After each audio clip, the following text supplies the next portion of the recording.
Film شروع ہوتی ہے 1999 سے، جہاں ڈاکٹر سریزاوا اور اس کے اسسٹنٹ ایک جگہ پر جاتے ہیں جہاں بہت سے ورکرز کام کر رہے ہوتے ہیں۔ انہیں ایک ایسی جگہ پر لے کر جایا جاتا ہے جہاں زمین کا ایک ٹکڑا اپنے آپ دھنس گیا ہوتا ہے، اور جب وہ اس جگہ کے اندر جاتے ہیں تو دیکھتے ہیں کہ بہت بڑے جانور کا ڈھانچہ پڑا ہے۔ اتنا بڑا جانور اس سے پہلے کسی نے نہیں دیکھا۔ اس کے بعد اسی جانور کے انہیں 2 انڈے بھی ملتے ہیں، پر ایک انڈا وہاں سے غائب ہو جاتا ہے جبکہ دوسرا انڈا بالکل بے جان ہوتا ہے۔ اس کے بعد ہمیں جاپان کے جنجیرا نیوکلیئر پاور پلانٹ کو دکھایا جاتا ہے، جہاں جو کو بتایا جاتا ہے کہ ہمیں زمین کے نیچے سے بہت عجیب سی حرکت محسوس ہو رہی ہے، جس کے بعد جو اپنی بیوی سینڈرا اور ایک ٹیکنیشین کو ٹنل کے اندر نیوکلیئر ری ایکٹر کے پاس بھیجتا ہے، اور جب یہ سب اندر جاتے ہیں اور اندر پھر سے عجیب سی حرکت ہونے لگتی ہے۔ ایسا لگتا ہے جیسے ان کی طرف کوئی تیزی سے بڑھ رہا ہے۔ پوری کی پوری ٹنل نیچے گر رہی ہوتی ہے۔ جو کو بتایا جاتا ہے کہ ریڈیشن کا لیول تیزی سے بڑھ رہا ہے، ہمیں جلدی سے دروازہ بند کرنا ہوگا، اگر ریڈیشن باہر آ گیا تو پورا شہر تباہ ہو جائے گا۔ جو اپنی بیوی کو کال کرتا ہے جو کہ ٹنل میں، تب جو کو مجبوراً دروازہ بند کرنا پڑتا ہے اور جو کی بیوی اندر ہی مر جاتی ہے۔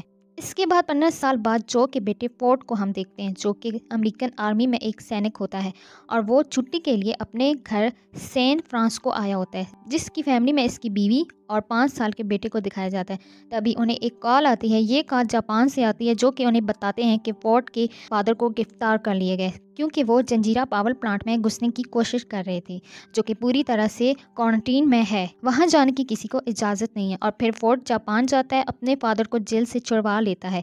اس کے بعد فوراً اپنے فادر کے گھر جاتا ہے، جہاں وہ دیکھتا ہے کہ اس کے فادر ابھی بھی اس پر ریسرچ کر رہے ہیں، جس کی وجہ سے اس کی ماں کی جان گئی تھی۔ پھر وہ اپنے بیٹے فورڈ کو کہتے ہیں، یہ کوئی قدرتی حادثہ نہیں تھا بلکہ ہم سے کچھ چھپایا جا رہا ہے، یہ جاننے کے لیے مجھے دوبارہ جنجیرا جانا ہوگا اور وہاں میرا سارا ڈیٹا پڑا ہے۔ صبح جو اس جگہ جانے کی تیاری کر رہے ہوتے ہیں اور وہ فورڈ کو بتاتے ہیں کہ 2 ہفتے پہلے مجھے کچھ ایسی ریڈنگ ملی ہے جیسے مجھے 15 سال پہلے ملی تھی، جس کی وجہ سے وہ حادثہ ہوا تھا اور تمہاری ماں کی جان بھی گئی تھی۔ 15 سال پہلے وہ چیزیں جو ایکٹیو تھیں اب وہ دوبارہ سے ہو گئی ہیں۔ پھر فورڈ اپنے فادر کے ساتھ اسی جگہ جاتا ہے، وہ جگہ بالکل بنجر ہوتی ہے۔ فورڈ اور جو اپنے پرانے گھر میں جاتے ہیں، جہاں جو کو اپنا پرانا ڈیٹا اور اس کی بیوی کی تصویریں ملتی ہیں۔ تبھی وہاں ہیلی کاپٹر کی آواز آتی ہے اور یہ لوگ باہر جا کر دیکھتے ہیں جو پاور پلانٹ 15 سال پہلے تباہ ہو گیا تھا، یہ لوگ اسے دوبارہ بنا رہے ہیں۔ پھر وہاں سے جاپانی سولجر انہیں پکڑ کر اسی پلانٹ میں لے جاتے ہیں جہاں ڈاکٹر سریزاوا بھی ہوتے ہیں۔ تبھی وہاں باہر ہلچل ہونا شروع ہو جاتی ہے اور ایک الیکٹرک ریڈیشن آن ہو جاتی ہے اور ایک انڈا دکھائی دیتا ہے جو کہ الیکٹرک کی انرجی چارج کر رہا تھا۔ ڈاکٹر اسے ختم کرنے کا آرڈر دیتا ہے۔ تبھی ان میں سے ایک مانسٹر باہر نکلتا ہے اور وہاں بھاگ جاتا ہے اور لوگوں پر حملہ کر دیتا ہے، جس میں جو بھی زخمی ہو جاتا ہے۔ اس کے بعد نیوز میں دنیا کو بتایا جاتا ہے کہ یہ ایک بہت بڑا زلزلہ ہے، جو کی حالت بہت خراب ہونے کی وجہ سے آخر ان کی موت ہو جاتی ہے۔ اس کے بعد یہ ایک جہاز میں پہنچ جاتے ہیں جہاں ایک عورت انہیں بتاتی ہے 1954 میں ایک آبدوز سمندر کی گہرائی میں گئی تھی تو انہیں ایک بڑے جانور کو دیکھا تھا اور وہ گاڈزیلا تھا۔ 1954 میں جب ایٹمی تجربات کیے گئے تھے تو ایٹمی تجربات نہیں بلکہ وہ گاڈزیلا کو مارنے کی کوشش کر رہے تھے۔ یہ جانور لاکھوں سال پرانا ہے، ڈائناسور کے زمانے کا۔ تب زمین کا ریڈیشن بہت زیادہ تھا۔ جب زمین کا ریڈیشن کم ہوا تو انہوں نے پانی میں رہنا سیکھ لیا اور زمین کی کور سے ریڈیشن حاصل کرنے لگے، اور اس کی جانچ کے لیے مونارک تنظیم کو اس لیے بنایا گیا تھا۔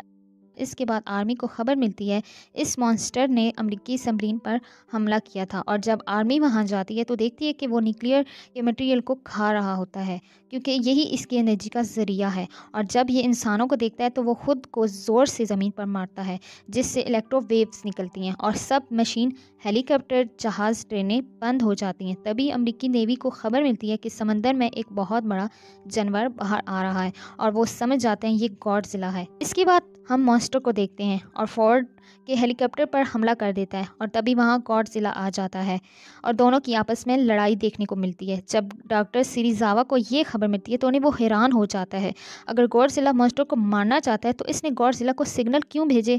پھر انہیں یاد آتا ہے اس غار میں ایک اور انڈا بھی ملا تھا، جس سے یہ سمجھ جاتے ہیں کہ میوٹو دوسرے انڈے کو سگنل بھیج رہا ہے۔ پھر وہ نیواڈا جاتے ہیں، وہ دیکھ کر حیران ہو جاتے ہیں کہ وہاں ایک اور بھی میوٹو ہوتا ہے، یہ فیمیل ہے، اس کے پر نہیں ہوتے اور یہی وجہ ہے کہ وہ اس کو سگنل بھیج رہا ہے تاکہ وہ اپنی نسل کو آگے بڑھا سکیں۔ اس کے بعد فیمیل میوٹو لاگ ویگس شہر پر حملہ کر دیتی ہے۔ اس کے بعد آرمی فیصلہ کرتی ہے کہ ہم دونوں پر ایٹمی حملہ کریں گے، لیکن انہیں وہ لیڈی بتاتی ہے کہ اس سے وہ مریں گے نہیں بلکہ ان کا سائز اور بڑھ جائے گا۔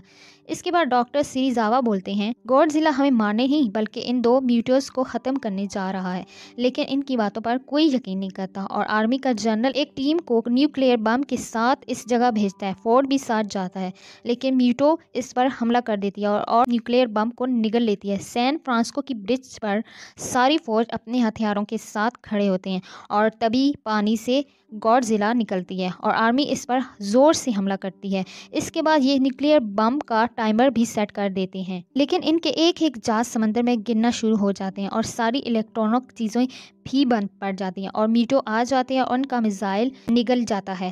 فیمیل میوٹو بہت سے انڈے دیتی ہے اور وہاں پر نیوکلیئر میزائل رکھ دیتی ہے جس میں ٹائم سیٹ ہوتا ہے، یعنی کہ کچھ وقت بعد یہ بھی بھر جائے گا اور شہر کے لاکھوں لوگ مر جائیں گے۔ فورڈ آرمی کی ٹیم کے ساتھ پھر سے اس جگہ پر پہنچتا ہے اور میزائل کو ڈھونڈ لیتا ہے۔ میزائل کے چاروں طرف انڈے ہوتے ہیں اور یہ لوگ میزائل کو نیچے اتار لیتے ہیں اور فیصلہ کرتے ہیں میزائل کو شہر سے دور لے جائیں گے۔ تبھی گوڈزیلا دونوں میوٹوز پر حملہ کر دیتا ہے اور تینوں میں لڑائی شروع ہو جاتی ہے۔ فورڈ دیکھتا ہے کہ جہاں انڈے ہیں وہاں بہت سا پٹرول بہہ رہا ہے۔ فورڈ وہاں آگ لگا دیتا ہے جس سے سارے انڈے تباہ ہو جاتے ہیں اور یہ دیکھ کر فیمیل میوٹو غصے میں آ جاتی ہے اور وہ فورڈ کو مارنے والی ہوتی ہے، لیکن تبھی وہاں گوڈزیلا آ جاتی ہے اور اپنے منہ سے اٹامک ریز نکالتی ہے اور میل میوٹو کو مار دیتا ہے۔ اب فورڈ میزائل کو لے کر بورڈ میں آگے بڑھ جاتا ہے اور پھر آرمی والے اسے ریسکیو کر لیتے ہیں اور میزائل سمندر میں دور پھٹ جاتا ہے جس سے شہر اور شہر کے لوگ بچ جاتے ہیں۔ اب ہم دیکھتے ہیں کہ گوڈزیلا شہر میں بے جان پڑا ہے، ایسا لگتا ہے جیسے یہ مر گیا ہو، لیکن اگلے ہی پل وہ آنکھیں کھولتا ہے اور وہاں اٹھ کر سمندر کی گہرائیوں میں چلا جاتا ہے اور فلم یہیں پر ختم ہو جاتی ہے۔ ویڈیو اچھی لگی ہو تو چینل کو لازمی سبسکرائب کیجیے گا اور بیل آئیکن کو بھی پریس کر دیں تاکہ آنے والی ہر نئی ویڈیو کی نوٹیفیکیشن ہمارے پیارے ویورز کو ملتی رہے۔ شکریہ۔